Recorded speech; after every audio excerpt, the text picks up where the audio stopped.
Hace 5000 años apareció la civilización minoica en la isla de Creta.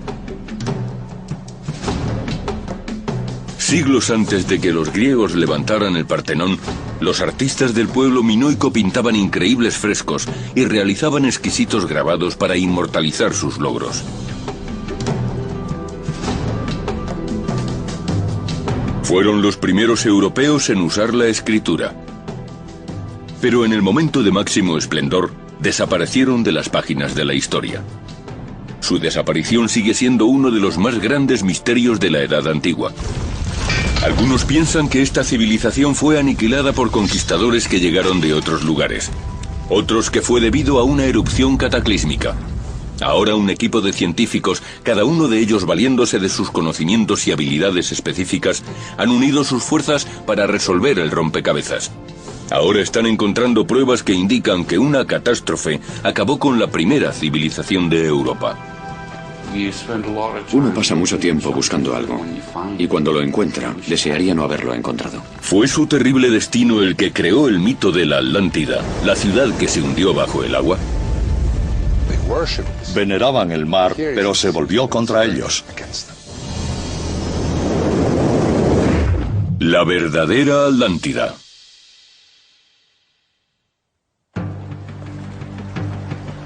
Hace más de 2000 años que Platón escribió sobre la Atlántida, una magnífica civilización que quedó hundida bajo el mar.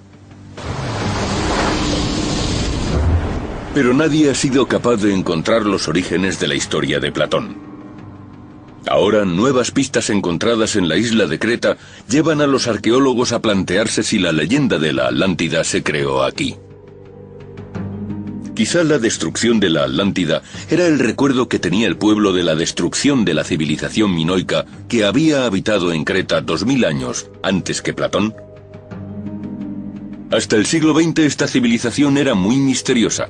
Solo les conocíamos por los mitos griegos sobre monstruos y sacrificios humanos.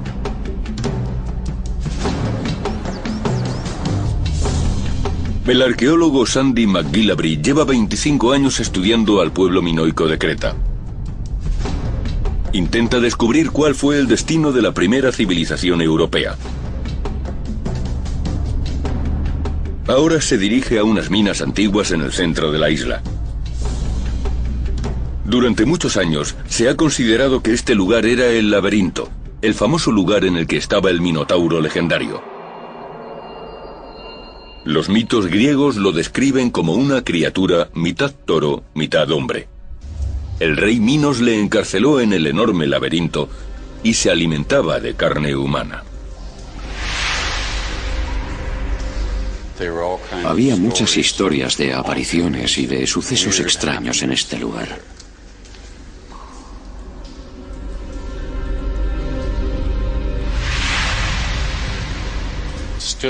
Sigue siendo un lugar asociado a la muerte y al mal.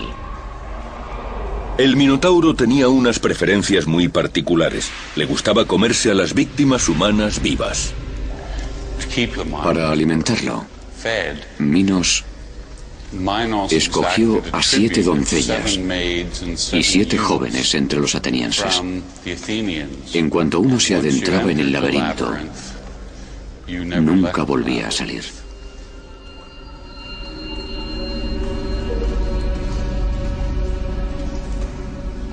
El mito sugiere que esta civilización practicaba el sacrificio humano y que puede que incluso fueran caníbales. Pero ¿no se trataría únicamente de algún tipo de propaganda generada por el temor que tenían los griegos a tener que enfrentarse con individuos más poderosos? El mito del Minotauro era todo lo que sabíamos sobre este pueblo, desaparecido hasta el 1900.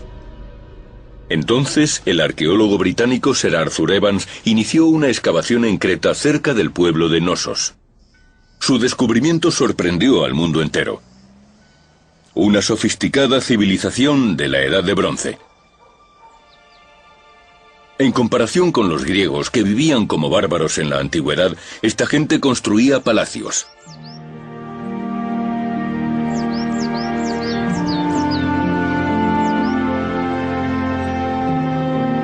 La prehistórica proyección de los planos de la capital del pueblo minoico era una obra maestra.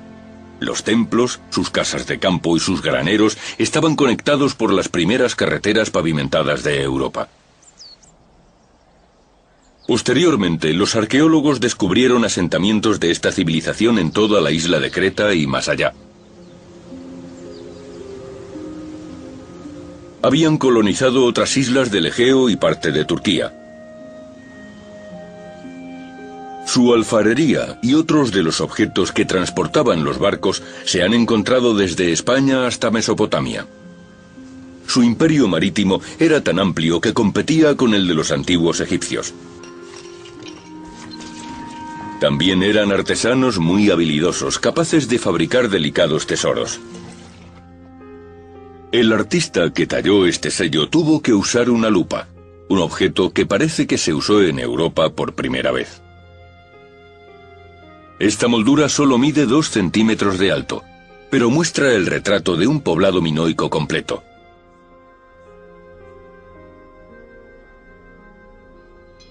El ánfora es otra de sus obras maestras. Hay un grupo de hombres con cascos. Tienen la boca abierta, llevan unas coronas. Casi podemos oírlo todo. El viento, susurrándose cosas los unos a los otros. Estas obras son sinfónicas, en todos los sentidos. Es una revolución en el mundo del arte.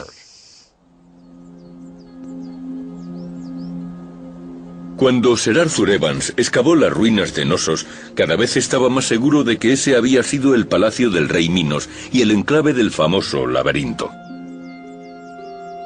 Incluso creía haber encontrado el trono real.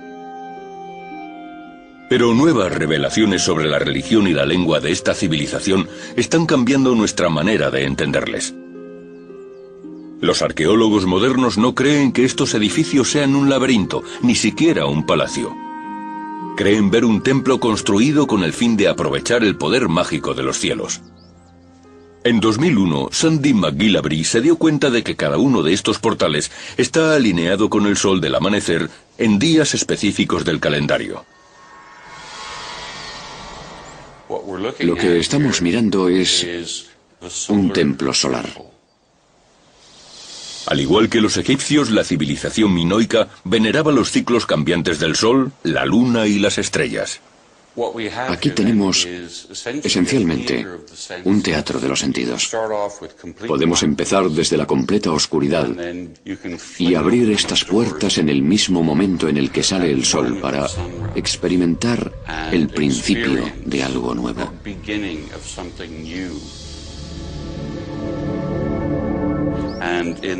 En invierno, el sol atraviesa en el solsticio de invierno e ilumina el trono.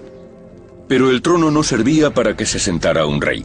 McGillivray cree que aquí se sentaba una sacerdotisa que se dedicaba a alabar el renacimiento del sol, reforzando el vínculo de su pueblo con la naturaleza.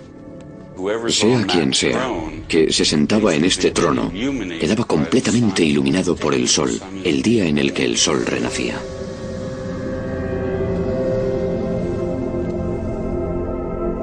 Las figuras femeninas que se encontraron en Knossos indican un culto relacionado con las sacerdotisas.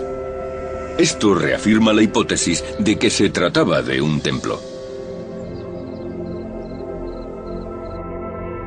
Estas revelaciones sobre la cultura y la religión de la civilización minoica quedaron confirmadas cuando descifraron un misterioso escrito conocido como el Lineal A.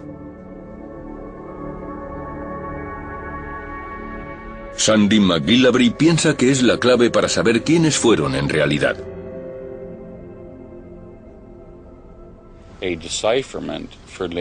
Descifrar el Lineal A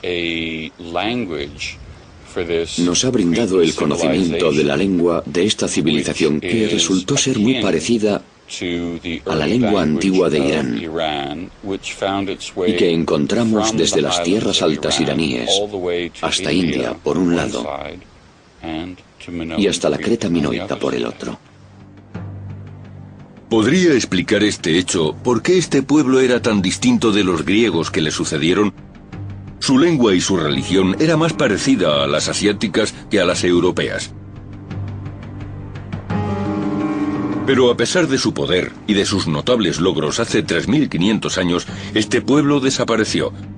Su destino sigue siendo un misterio.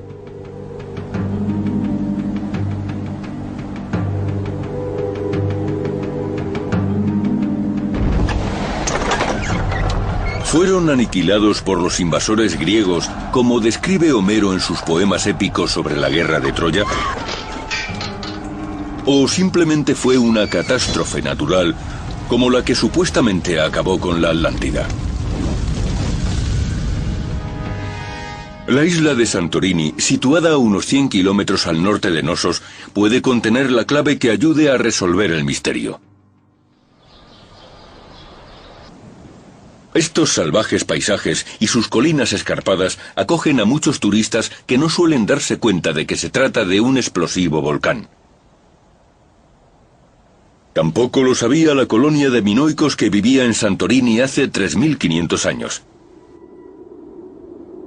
El pueblo de Akrotiri se descubrió en 1967. Yacía enterrado en las pendientes del cráter. En su época era tan rico y autosuficiente como los asentamientos de Creta. Floyd McCoy lleva 25 años estudiando el volcán de Santorini.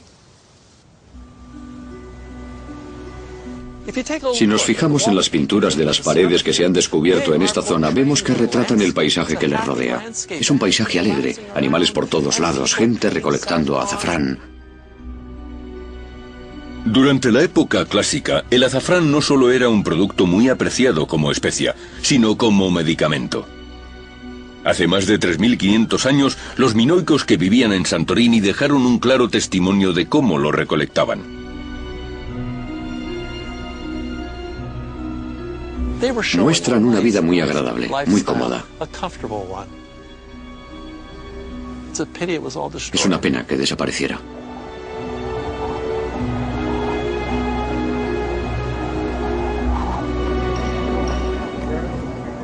Los minoicos construyeron una hermosa ciudad en una de las islas más peligrosas de la Tierra.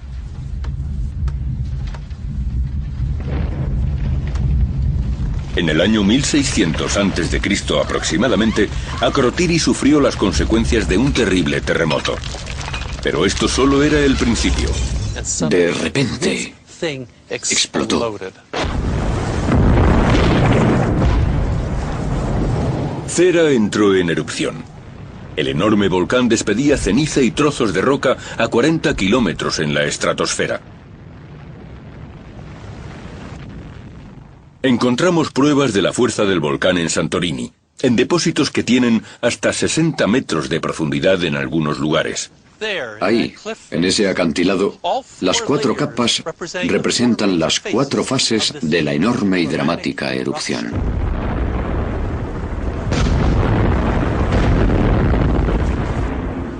La primera capa que vemos es la de color marrón que queda abajo, una capa de un marrón granulado, espumita. La pumita es una piedra porosa y representa el magma que se ha congelado en ese lugar, una explosión congelada. Pero la capa que nos demuestra el poder real de la erupción es la que está situada encima de la pumita. Esta es la ceniza que queda después del paso del flujo piroclástico. El flujo piroclástico es un material hecho de gas caliente que sube y fluye lateralmente sobre el paisaje cercano. A veces lo hace a velocidad supersónica. Es un gas muy caliente. Estos gases salen debido a enormes explosiones que se producen en el centro del volcán, en la caldera. Pero, ¿qué es lo que provoca estas enormes explosiones? Cuando el magma salió por primera vez del Thera, dejó atrás un enorme espacio vacío. La superficie que estaba encima de este espacio vacío se derrumbó y creó una gran cavidad por la que se coló el mar. El magma y el agua no se mezclan porque producen una explosión. Todo el mar Egeo entraba en este orificio. Se mezclaba con el magma que seguía saliendo y la explosión fue tremenda, inmensa.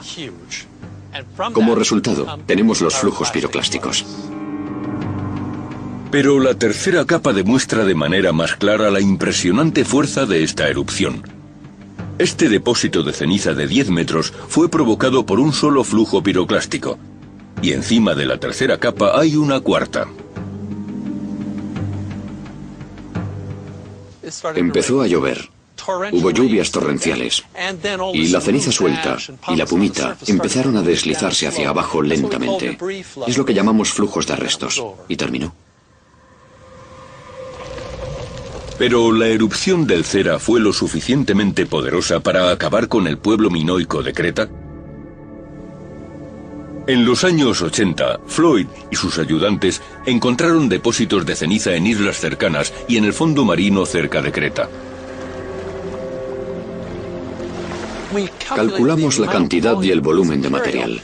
Es la manera de averiguar cuán explosiva fue la erupción. Y el resultado fue algo parecido al Krakatoa. ¡Wow!, dijimos. Cuando el Krakatoa, la isla volcánica situada entre Java y Sumatra, entró en erupción en 1883, la explosión se oyó hasta 3.000 kilómetros de distancia y la catástrofe se saldó con 36.000 muertos. Entonces empezaron a reunir más datos sobre la erupción del Cera, y no solo del Mediterráneo, sino de un lugar tan lejano como el Mar Negro. Un experto en simulaciones por ordenador y gran entusiasta de los volcanes, el Dr. Stuart Dunn, decidió delinear los resultados. Realizamos una base de datos con todas las cifras correspondientes al grosor de la ceniza de los distintos lugares, teniendo en cuenta el grosor en centímetros.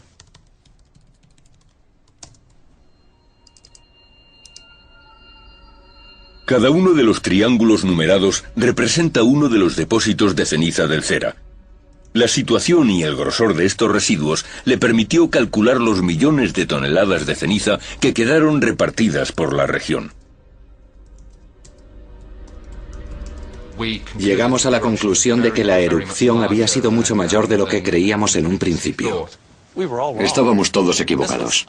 Había sido extremadamente explosivo. Fue unas 10 veces más explosivo que el Krakatoa. Estamos hablando de la erupción volcánica más grande de Europa en la historia de la humanidad.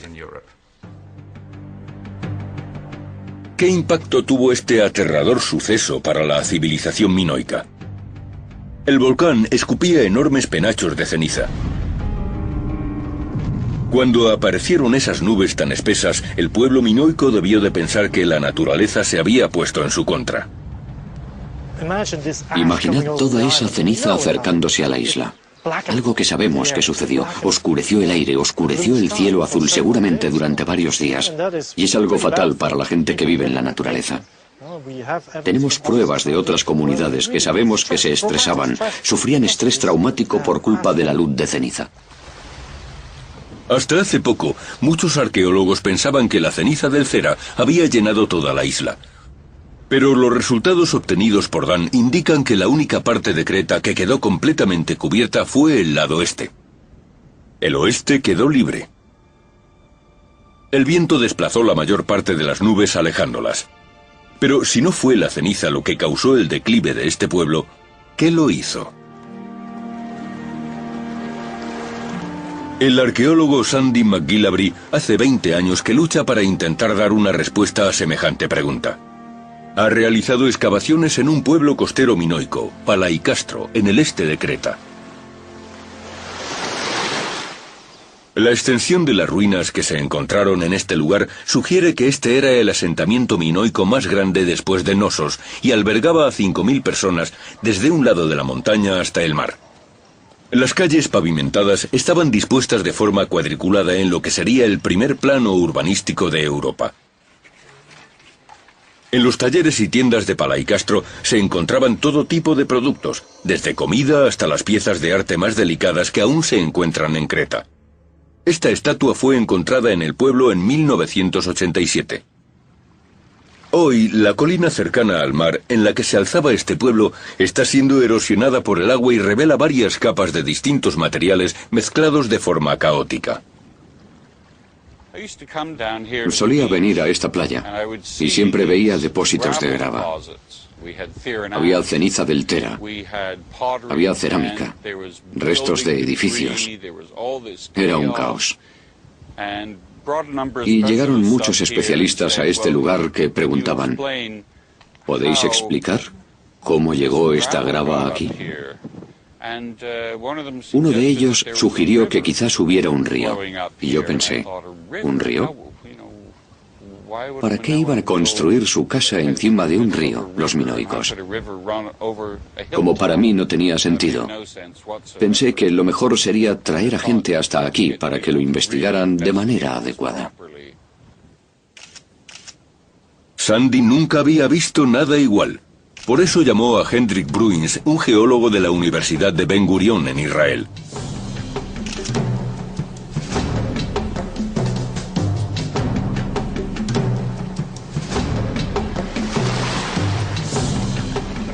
Hendrik está especializado en la datación y la identificación de capas poco comunes como esta. Aquí tenemos piedra, cerámica y muchos trozos de ceniza volcánica. Aquí tenemos un trozo, este es otro. Él mismo se sorprende al ver estos depósitos rojos tan extraños. Desde el punto de vista de los sedimentos, es imposible que aparezca, por ejemplo, por un terremoto o por una estratificación geológica natural. ¿Qué generó este depósito tan caótico? Hendrik obtiene muestras para poder comprobar si contienen pruebas microscópicas que aclaren cómo se formó este estrato.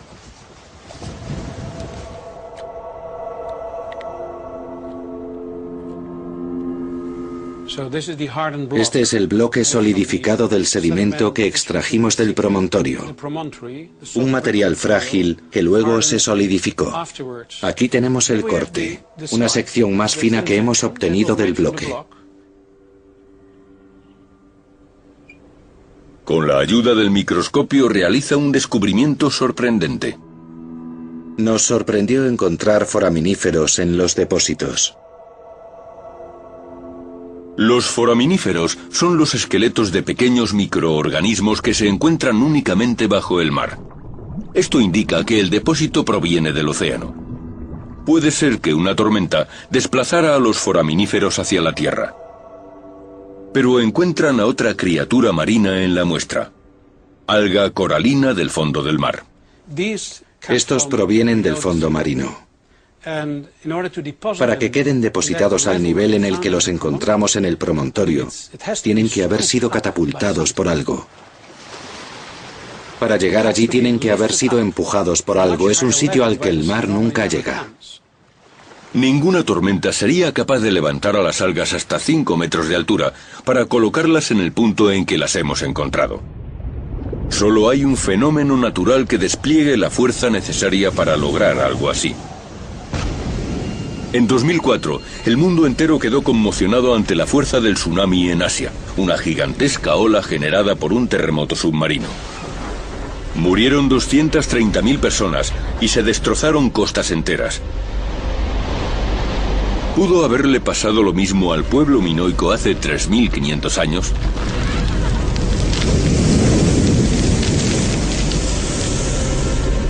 El depósito de la playa de Palaicastro ¿podía ser la terrible huella de otro tsunami? Sandy habla con uno de los principales expertos en tsunamis, Kostas Sinolakis, para recibir una segunda opinión. Kostas ha estado estudiando los depósitos que dejó atrás el tsunami de 2004, además de los de otras olas de menores dimensiones por todo el mundo. En cuanto llegan a la playa, encuentran nuevos fragmentos de cerámica minoica mezclados con la grava. Estos son huesos de ganado. Aquí tenemos yeso de los suelos y yeso de las paredes. También hay materiales de construcción y cerámica. Ahora mirad estos depósitos. Aquí hay una copa cónica, en ese punto. Está a 5 metros por encima del nivel al que estaba el mar en esa época.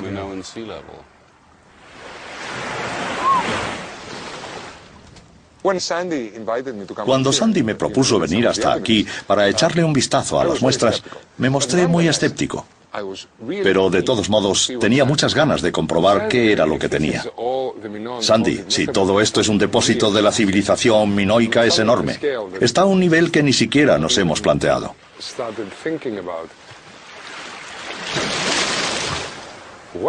¿Qué pasó aquí? Ahora se dedican a explorar la zona excavada del pueblo de Palaicastro, situado a 300 metros de la playa.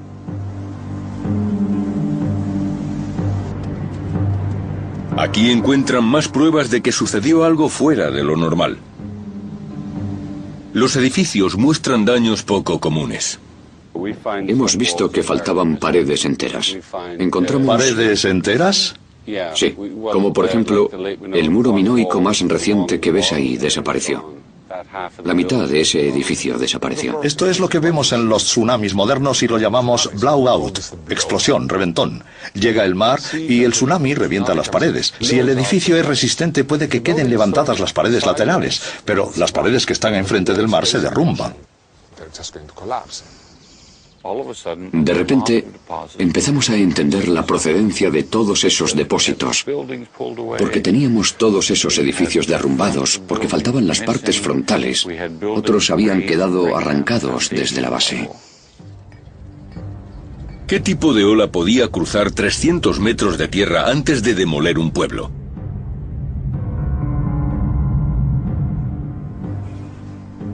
Para descubrirlo, Costas creó un modelo en el ordenador. El primer paso es montar un mapa de la bahía en 3 dimensiones, empezando por el fondo marino. Usa un sonar para registrar el contorno. La forma del fondo influye en la velocidad que alcanza la ola al acercarse a tierra.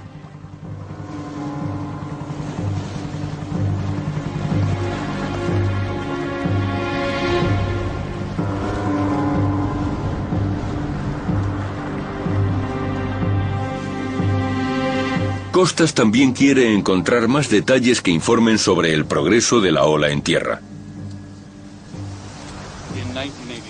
Al día siguiente empiezan a buscar rastros de la invasión marina de la Tierra. La primera parada la realizan en una carretera situada a 1 kilómetro de la orilla. Es una concha. Es rarísimo. Es increíble. Está todo a la vista y ahí hay más. A mí esto me recuerda al borde de una copa hemisférica, del periodo de la erupción del Tera. La carretera no está solamente a 1 kilómetro de la orilla. Además queda muy por encima del nivel del mar. Parece que estamos a 31 o 36 metros por encima del mar. No me lo puedo creer, Estamos cerca. El secreto está aquí. Estamos cerca. ¿Pero pudo haber llegado tan lejos el tsunami? Anaya Sarpaki, especialista en ciencias medioambientales, ha estado recogiendo muestras del suelo de las antiguas excavaciones de Palaicastro durante 20 años. ¿Contendrán el secreto que esconden estos organismos marinos? En esta muestra hemos encontrado restos de foraminíferos. Vaya, ¿este es el aspecto que tienen? Esta es la prueba que estaban buscando para confirmar que un tsunami anegó el pueblo de Palaicastro. El descubrimiento de Anaya es muy emocionante. Los foraminíferos, las paredes y el estrato que contiene los restos. No hay otra opción alternativa para explicar todos estos descubrimientos. El tsunami fue gigantesco, mucho más grande de lo que pensábamos. Llegó hasta aquí, destruyó el pueblo y cubrió el plano que tengo detrás de mí casi por completo.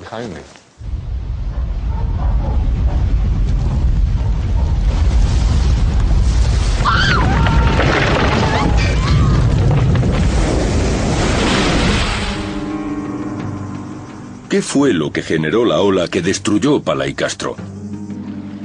¿Fue un terremoto submarino o la erupción del Cera?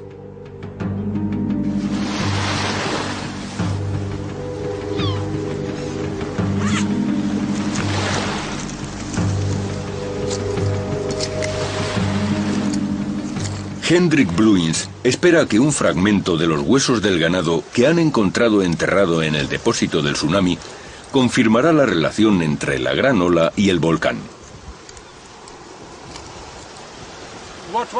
Lo que intentaré comprobar, si es posible, es si el hueso nos da una fecha con el carbono similar a la fecha de la erupción en Santorini, porque de ese modo obtendríamos una evidencia clara de que se trata del mismo momento. Si la fecha de la prueba del carbono que sacamos de los huesos coincidiera con la fecha del carbono obtenida de la erupción de Santorini, sería una prueba científica muy importante. Aquí tenemos una pieza. ¿Pudo la erupción más grande de la historia de la humanidad haber generado un tsunami capaz de destruir no solo un pueblo, sino una civilización entera? Aquí está. ¿Puede esconder este hueso la explicación al secreto de la Atlántida, la gran ciudad que desapareció bajo las olas? El equipo sigue recorriendo la isla en busca de más pistas sobre el tsunami. Recorren la costa norte, la zona azotada por el posible tsunami generado por el Cera. Pero siglos de erosión provocada por el mar y por el viento han borrado parte de las pistas que encontramos en el terreno. A 50 kilómetros al oeste, en la costa de Palaicastro, está Malia. Estas ruinas fueron el tercer palacio minoico más importante de la isla de Creta. Los pueblos costeros, como Malia, no tenían murallas protectoras. La defensa del pueblo minoico se basaba en controlar el mar, ya que eran la fuerza naval más poderosa de la antigüedad. Cerca de las ruinas, el equipo encuentra el mismo estrato formado por cerámica y restos de edificios que encontraron en Palaicastro. Pero en su interior esconde otra pista que confirma que una ola gigante enterró organismos marinos en el lugar. Mirad. Estupendo. Sí, fantástico, muy bien. Esto refuerza nuestra hipótesis de que se trata del depósito de un tsunami. Esto significa, por lo menos para mí, que añadimos mucha credibilidad a los depósitos que encontramos en Palaicastro, en el promontorio. Para nosotros es mucho más útil tener dos depósitos separados por 32 kilómetros de distancia o 48 kilómetros de distancia entre ellos que tener dos depósitos pegados el uno con el otro, porque así tenemos una mejor limitación geográfica que nos ayuda a identificar cuán grande era la ola y el peso del muro de agua que se abalanzó sobre Creta.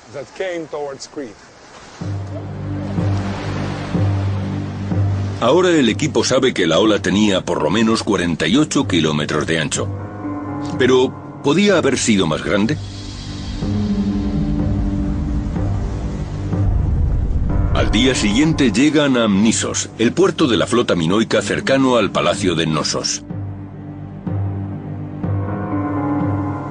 Hace 4000 años había una casa situada en medio de este campo de olivos en esta idílica costa.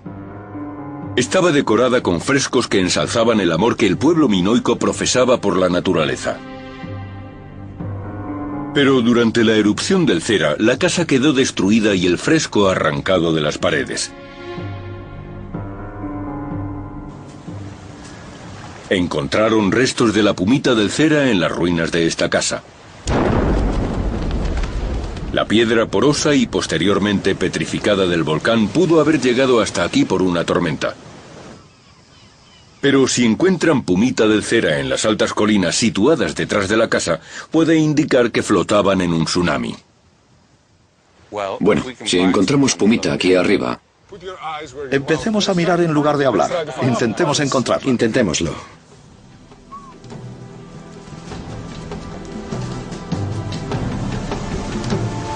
Están rastreando una zona de 20 metros por encima del nivel del mar.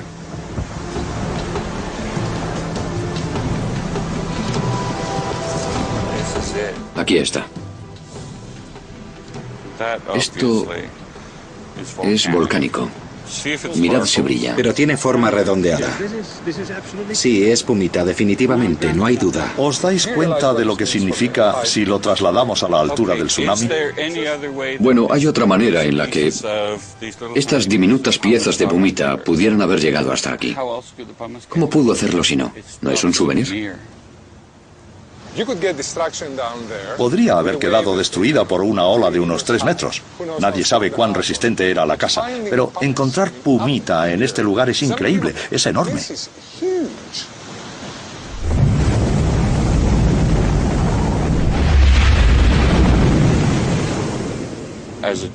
Cuando era un niño, teníamos una montañita hecha por las hormigas en el jardín y solíamos coger el cubo de agua y se la echábamos por encima. Es algo de lo que me acuerdo constantemente. No puedo dejar de pensar que esa ola tuvo el mismo efecto que conseguíamos anegando la colina de las hormigas, porque quedaban nadando en una especie de mar. Es terrible. Las hormigas no tenían salvación.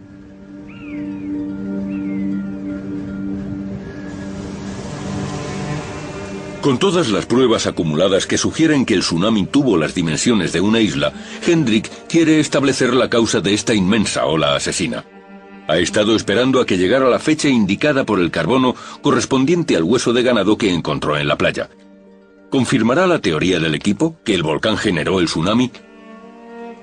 Llegan los resultados. La fecha corresponde al 1600 a.C. Coincide exactamente con la fecha de la erupción del Cera. Los huesos corresponden a la misma fecha de la erupción de Santorini y prueban que el caótico depósito del tsunami también tiene la misma fecha, datada con carbono, que la erupción. Es genial. Ahora el equipo sabe qué generó esa enorme ola, pero qué tamaño tenía y qué daños pudo causar. En el laboratorio, Costas puede realizar la reproducción por ordenador de la altura, la longitud y el ancho de la ola.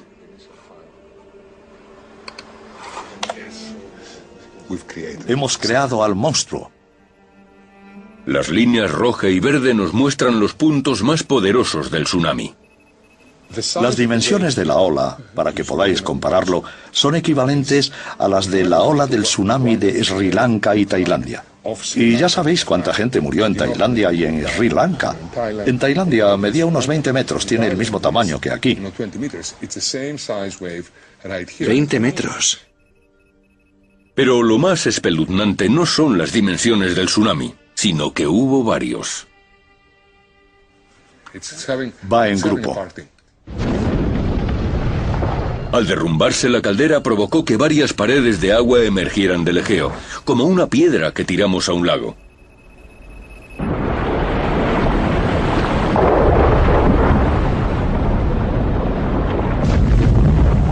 Estas olas rodeaban las islas y rebotaban contra ellas en una especie de juego mortal. Se acerca. Creta recibió la fuerza del impacto de varias olas. ¿Qué intervalos de tiempo había entre los intervalos entre una ola y la otra? ¿Cuán rápido van? Ahora acaba de llegar la primera ola. Digamos que esto es a los 33 minutos. Ahora tenemos la segunda ola, que es a los 46 minutos. Y luego tenemos una tercera ola, una media hora más tarde. Esta no es tan grande, pero debe de ser aterradora porque en ese momento todo... Quiero decir que la gente ya ha salido corriendo. Quizás algunas personas han regresado para ayudar a los heridos y para intentar encontrar a miembros de su familia. Entonces llega otra ola y termina con el trabajo. Es aterrador. Sí.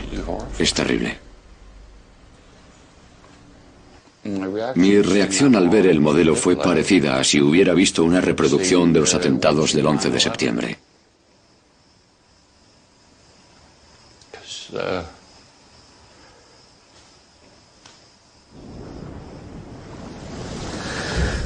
Me disgustan las catástrofes. Pasas mucho tiempo buscando algo y cuando lo encuentras desearías no haberlo hecho porque se convierte en algo real. Y empiezas a sentir la experiencia.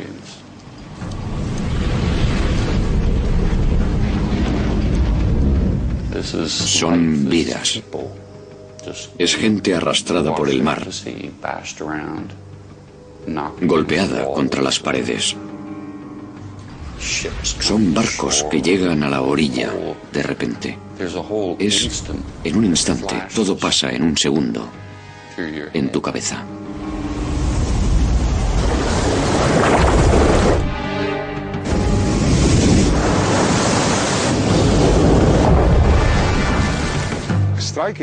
Algo muy sorprendente, de lo que me he dado cuenta hablando con gente que ha sufrido un tsunami, sea en Nicaragua, sea en Sri Lanka o en las Filipinas, todos hablan del estruendo. Llega el tsunami y algunos lo describen como el ruido de la lluvia. Otros dicen que se parece a un avión mientras aterriza.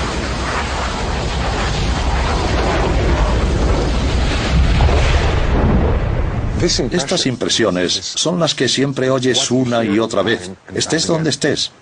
Sientes que ha llegado el fin del mundo. En cuanto el tsunami llega a tierra, se mueve a una velocidad de entre 16 y 32 kilómetros por hora. Es parecido a encontrarse atrapado en una corriente de aire de 32.180 kilómetros por hora. Nada puede detenerlo.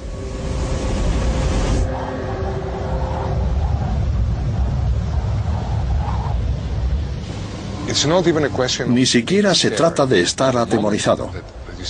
En el momento en el que ven el tsunami, la mayor parte de la gente se queda petrificada.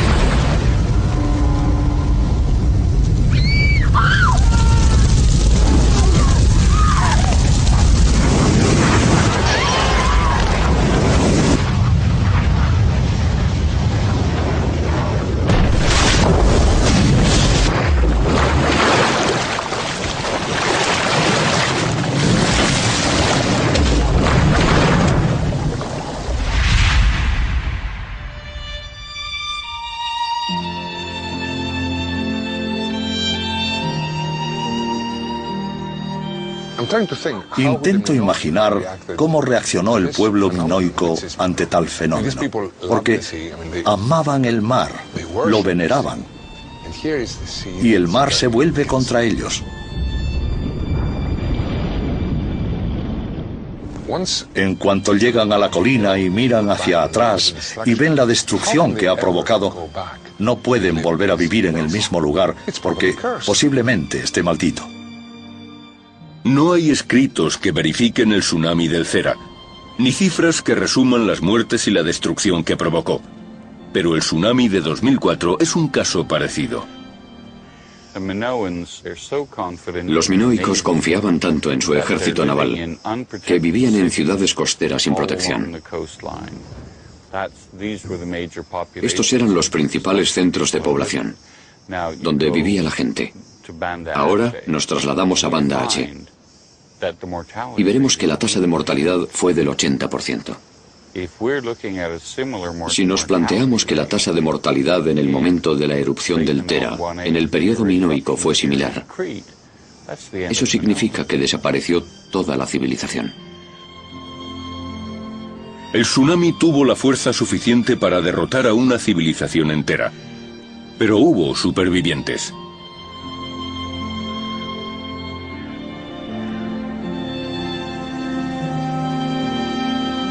Knossos, la capital de la civilización, se encontraba en el interior y no fue destruida. Los minoicos se quedaron allí, e incluso estuvieron reconstruyendo algunas zonas. Y aunque nunca recuperarían su enorme poder y su influencia, siguieron realizando exquisitos trabajos artísticos.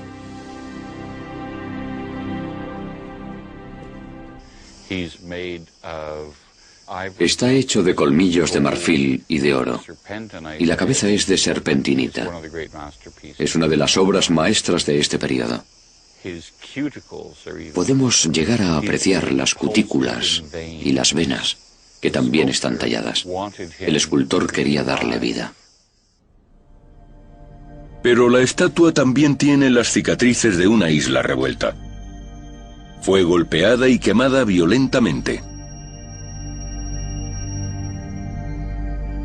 Esta pieza fue encontrada repartida en trozos dentro y fuera del sepulcro que la albergaba.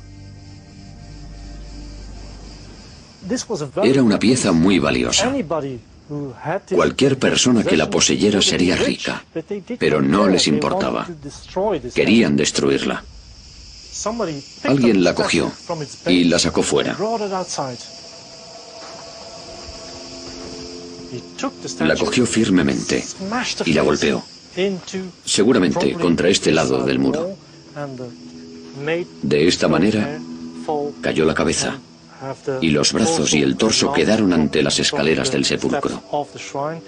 Luego tiró las piernas en la casa que se estaba incendiando. ¿Podemos considerarlo una prueba de la desintegración de la sociedad? ¿Se rebelarían los pobres contra los gobernantes, renegando de sus dioses por no haber logrado protegerles? Fueron a destruir la casa claramente. Y es un hecho presente en todas las civilizaciones, la egipcia, la romana. La destrucción de la cara esconde cierto simbolismo. Quieren acabar con todo lo que tenga que ver con lo que representa la estatua. Puede que el destino de esta estatua estuviera íntimamente ligado a la destrucción que sufrieron los minoicos en el 1450 a.C.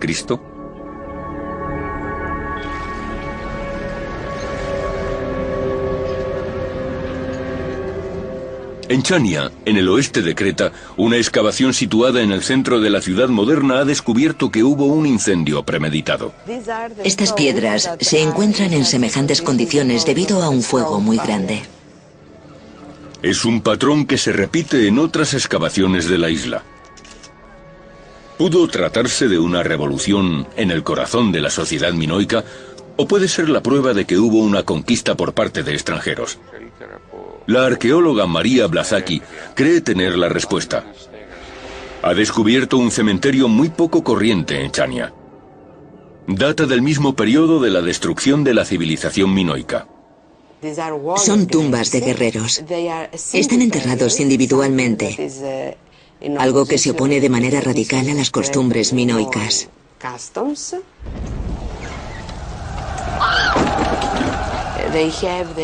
Todos están entre los 24 y los 30 años, y son altos y robustos. Parecen ser invasores. Estos invasores solo habían sido localizados antes en Knossos. Pero ahora también los hemos encontrado en otro lugar. Puede indicar una invasión por el oeste, que llegaran desde la Grecia continental. Iban muy armados, con unas espadas muy largas como las que hemos encontrado en Knossos y en el Peloponeso. Los invasores del Peloponeso se abrían paso cortando cuellos e incendiando la isla de Creta, derrotando a los minoicos. Sandy McGillivray cree que el tsunami propició que el pueblo micénico atacara Creta. Su tierra son las costas sureñas del Golfo de Corinto. El tsunami no pudo llegar al Golfo, porque para llegar hasta allí hay que dar la vuelta hasta llegar al oeste, a una ensenada.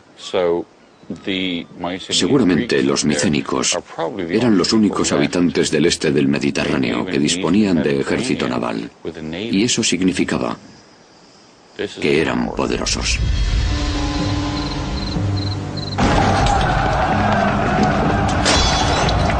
¿Se encontrarían estos invasores griegos con un lado oscuro de la cultura minoica? Cerca de los frescos de un enorme toro en Knossos, los arqueólogos han encontrado terribles restos humanos. Uno de los depósitos más horripilantes y más descriptivos del periodo posterior a la erupción del Tera es uno que se descubrió en Knossos, en la Vía Real. Eran jóvenes que habían sufrido el canibalismo. El análisis de los huesos encontrados en el depósito indica que seguramente les arrancaron la piel para comerse la carne.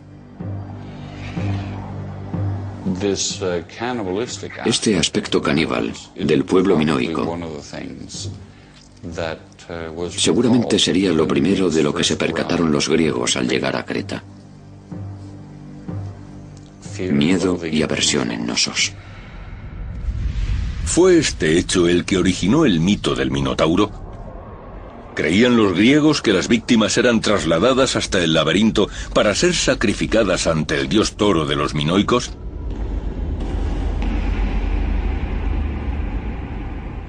Una generación después de su llegada, los griegos habían conseguido conquistar Creta.